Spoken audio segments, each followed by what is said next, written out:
સુરતના નાનપુરા જીવન ભારતી મંડળના રંગભવન ઓડિટોરિયમમાં ડોક્ટર બાબા સાહેબ આંબેડકરજીના 68મા મહાપરિનિર્વાણ દિવસ નિમિત્તે ભીમોત્સવ સમિતિ સુરત દ્વારા ભીમોત્સવ કાર્યક્રમનું આયોજન કરાયું હતું. આ કાર્યક્રમમાં બાબા સાહેબ આંબેડકરના પૌત્ર શ્રી ભીમરાવ યશવંત આંબેડકર ખાસ ઉપસ્થિત રહ્યા હતા અને બાબા સાહેબના જીવનની વાતો કરી સૌને માર્ગદર્શન આપ્યું હતું. તેમાં જિગ્નેશભાઈ મેવાણી સહિત મોટી સંખ્યામાં લોકો આ કાર્યક્રમમાં ઉપસ્થિત રહ્યા હતા. સુરતના નાનપુરા જીવન ભારતી મંડળના રંગભવન ઓડિટોરિયમમાં બાબા સાહેબ આંબેડકરજીના 68મા મહાપરિનિર્વાણ દિવસ નિમિત્તે ભીમોત્સવ સમિતિ સુરત દ્વારા ભીમોત્સવ કાર્યક્રમનું આયોજન કરવામાં આવ્યું હતું. આ કાર્યક્રમની શરૂઆત રાષ્ટ્રપ્રેમ દર્શાવતા રાષ્ટ્રગીત સાથે કરવામાં આવી હતી. દીપ પ્રાગટ્ય તથા ફુલહાર વિધિ આમંત્રિત મહેમાનો તથા દાતાશ્રીઓ દ્વારા કરવામાં આવ્યું હતું. દીકરી લીઝા ચૌહાણ વરિયાવ દ્વારા સુંદર સ્વાગત ગીત રજૂ કરવામાં આવ્યું હતું, જેમાં દાતાશ્રીઓ દ્વારા દીકરીને રોકડ પુરસ્કાર આપવામાં આવ્યા હતા અને સમિતિ દ્વારા 1001 રૂપિયાનું પ્રોત્સાહન ઇનામ આપવામાં આવ્યું હતું. ભીમોત્સવમાં ડોક્ટર બાબા સાહેબના પૌત્ર શ્રી ભીમરાવ યશવંત આંબેડકર સાહેબ ખાસ ઉપસ્થિત રહ્યા હતા અને બાબા સાહેબના જીવનની વાતો કરી સૌને માર્ગદર્શન આપ્યું હતું. આ કાર્યક્રમમાં જિગ્નેશભાઈ મેવાણી પણ ઉપસ્થિત રહ્યા હતા અને તેઓએ શું કહ્યું તે ચાલો સાંભળીએ.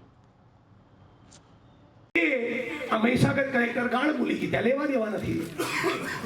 એટલે સન્માન એવા માણસનું કરો જે આપણી અડધી રાતનો હોકારો હોય. નેતાઓને આટલા 70 વર્ષનો અનુભવ તો કાફી છે ને નેતાઓને ઓળખવા. કદી કે ડાઉટ છે? મેં મહીસાગર કલેક્ટરની સામે પોતે ફરિયાદી છું. આઈ એમ ધ કમ્પ્લેનન્ટ. મેં ફરિયાદ દાખલ કરી છે કે કરો એટ્રોસિટીનો ગુનો મારી સામે દાખલ. આગળ કોર્ટમાં બી એને લઈ જઈશ, છોડવાનું નથી. પણ બાકીના આપણા ધારાસભ્યો કેમ ફરિયાદી બનતા નથી? 27 આદિવાસી, 13 દલિત સમાજના, 40 આપણા એમએલએ છે, સાંસદ જુદા. હું એકલો જ ફરિયાદી બનું?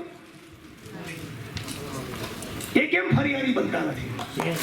કેમ કે એમને વોટ સિવાય, એમના સત્તા અને સંપત્તિના ગણિત સિવાય દલિતો સાથે લેવા દેવા નથી. એ ભૂલી ગયા કે સુરતની ને વડોદરાની ને અમદાવાદની 40માંથી ભણીને મોટા થયા છે. એ ભૂલી ગયા કે થોડાક જ દિવસ પહેલા, થોડાક જ દાયકા પહેલા તમારો મારો બાપ મરી ગયેલો ઢોર ફાડતો હતો કે ઉભરાતી ઘટનો આજે બી ઉતરે છે આપણો ભાઈ. એની સાથે કંઈ લેવા દેવા નથી થયું. અને આપણા ઉચ્ચ અધિકારીઓ હાય હાય હાય એવા કમાલના કે 35 વર્ષ આઈએસ આઈપીએસ હોય ત્યારે સમાજ યાદ ના આવે. જેવું 57મું શરૂ થાય તરત સમાજ યાદ આવે.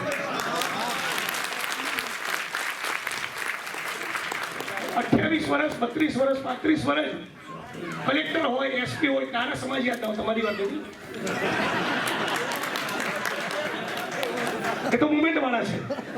પણ 35 વર્ષ યાદ ના આવે. આપણા કોન્સ્ટેબલ ને, હેડ કોન્સ્ટેબલ ને, એએસઆઈ ને, પીએસઆઈ ને, પીઆઈ ને યાદ આવે. એકાદ બે રડિયા ખડ્યા ડીવાયએસપી ને પણ યાદ આવે કે પોતાના ભ્રષ્ટાચારના પાપમાંથી 50,000 આવા કાર્યક્રમ આપીએ. પાપી તો છે જ પાછળ. પણ એમાં અને ત્યાંના દલિતોને, શ્રમજીવીઓને શું જરૂર છે? સુરતના હીરા બજારના મજૂરોને, સુરતની કન્સ્ટ્રક્શનની સાઇડમાં કામ કરનારા શ્રમજીવીઓને, સુરતની ફેક્ટરીમાં શું પરિસ્થિતિ છે? સુરતના તાલુકાના ગામોમાં ઈંટોના ભઠ્ઠાનો મજૂર એ સવારે 4 વાગે ઉઠીને આગની સાથે કઈ રીતે રમે છે? કપચીના ઢગલામાં સિમેન્ટની થેળીની વચ્ચે પંચમહાલના દાહોદના આદિવાસીનું બાળક કઈ રીતે ઉછરે છે? એ જે દિવસે ખબર પડશે એ દિવસે ભીમોત્સવ. અને મહેરબાની કરીને જે દલિતો પર અત્યાચાર વખતે બોટાદ જઈને ઉભો રહે, ભાવનગર જાય, અમરેલી જાય, જુનાગઢ ને ગીર સોમનાથ જાય, સુરેન્દ્રનગર જાય, દ્વારકા પોરબંદર જાય, પાટણ, બનાસકાંઠા અને મહેસાણા જઈને જે વાદળી ગમછો ગળામાં નાખીને જે બાબા સાહેબના નામે સંગઠન ચલાવતા મિત્રો લડે છે ને એના સન્માન કરો. ધારાસભ્યો, સંસદ સભ્યો, આપણા આઈએસ આઈપીએસ અધિકારીઓ, એમને સમાજ સાથે 99% લેવા દેવા નથી.